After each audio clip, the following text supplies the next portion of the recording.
Hi viewers, this is doctor Shilpa. ఈ రోజు నేను చెప్పదలుచుకున్న టాపిక్ ఏంటి అంటే గర్భసంచి కిందికి జారడం అనేది ఎప్పుడు చెప్పడం జరుగుతుంది, ఎందుకు జరుగుతుంది. యుటిరస్ అనేది గర్భసంచి కానివ్వండి, గర్భసంచి ముఖద్వారం దగ్గర నుంచి కిందికి జారడం అనేది ఎప్పుడైతే లిగమెంట్స్ అనేది వీక్ అయినప్పుడు, లిగమెంట్స్ అంటే కండరాలు కానివ్వండి బలహీనత అనేది ఏర్పడినప్పుడు, ఏదైతే ఫీమేల్ పెల్విస్ ఏదైతే ఉంటుందో అది బలహీనత అనేది ఏర్పడినప్పుడు నెమ్మదిగా అది కిందికి జారడం. వజైనా ఈజ్ ఓపెన్ ఆరిఫేస్ అండి. ఓపెన్ అనేది దేర్ ఈస్ నో క్లోజర్, దానికంటూ ఒక క్లోజర్ పాయింట్ అంటూ ఉండదు. సో ఇలా లేకపోవడం వల్ల వజైనా నుంచి ఏదైతే యుటిరస్ ఓపెనింగ్ ఉంటుందో దాని నెమ్మదిగా లిగమెంట్స్ కానివ్వండి, కండరాలు కానివ్వండి వీక్నెస్ ఏర్పడినప్పుడు కిందకి జారడం అంటూ జరుగుతుంది. వజైనా నుంచి బయటికి కూడా వచ్చే అవకాశం ఉంటుంది. సో ఇలా వచ్చిన దాన్ని బట్టి గ్రేడింగ్ కింద చెప్పడం జరుగుతుంది. కొంతవరకే సర్విక్స్ నుంచి కొంచెం దిగి మొత్తం వజైనా వరకు లాక్నట్టయితే గ్రేడ్ 1 కింద చెప్పడం జరుగుతుంది. ఒక్కోసారి ఏంటి, ఆ గర్భసంచి అనేది కిందకి పూర్తిగా వచ్చి వజైనల్ వల్వల్ ఓపెనింగ్ అంటే ఓపెనింగ్ దగ్గర వరకు వచ్చినప్పుడు దాన్ని సెకండ్ డిగ్రీ అని చెప్పడం జరుగుతుంది.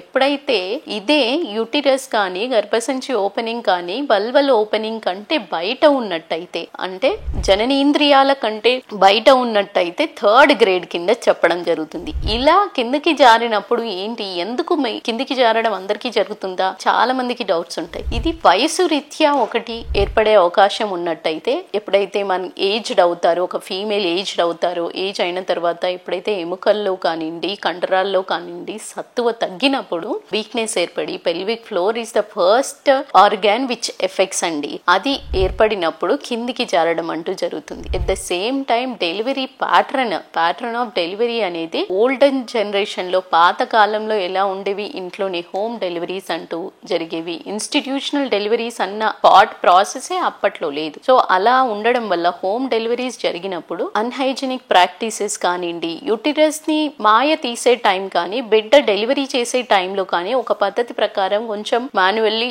కంట్రోల్డ్ గా డెలివరీ చేసినట్టయితే ఈ గర్భసంచి అనేది లూజ్ అవ్వడం కానివ్వండి, కిందికి జారడం అంటూ జరగదు. ఇదే ప్రాక్టీస్ అనేది దాయి మెథడ్ లో కానివ్వండి, అంటే ట్రైన్డ్ పర్సన్ కి చేయడము నార్మల్ ఆఎంఎల్ తో కానివ్వండి ఇలా చేసినప్పుడు డెఫినెట్లీ ఆ ఇంపాక్ట్ అనేది కండరాల్లో ఎప్పుడు లూజ్నెస్ ఉంటుందో అదే టైంలో పడితే ఇంపాక్ట్ అనేది ఎక్కువగా వస్తుంది. కాబట్టి ఎప్పుడైతే ప్రెగ్నెన్సీ కానీ డెలివరీ కానీ జరిగే ప్రక్రియలో ఆ కండరాల మీద ఆల్రెడీ ఒత్తిడి ఉంటుంది. ఆ ఒత్తిడి మీద వీళ్ళు చేసే ప్యాటర్న్ ఆఫ్ డెలివరీ అనేది పద్ధతితో కరెక్ట్ గా చేసినట్టయితే ఇంపాక్ట్ అనేది పడకపోవచ్చు. అదే విధంగా కరెక్ట్ పద్ధతిలో చేయనప్పుడు డెఫినెట్లీ అది స్పెసిఫిక్ ఆ కండరాల మీదే ఒత్తిడి ఏర్పడి ఎప్పుడైతే ఏజ్ పెరిగినా కొద్దీ నెమ్మదిగా కిందికి జారడం జరుగుతుంది. ఇది బయటపడడానికి అరౌండ్ ఆ ప్రెగ్నెంట్ ఉమెన్ గా ఉన్నప్పుడు ఈ సఫరింగ్స్ అనేది వాళ్ళకు ఉండవు. బట్ ఎప్పుడైతే ఈ ఉమెన్ 40-45 సంవత్సరాలు రీచ్ అయిపోతూనే వాళ్ళకి దీనికి సంబంధించిన ప్రాబ్లమ్స్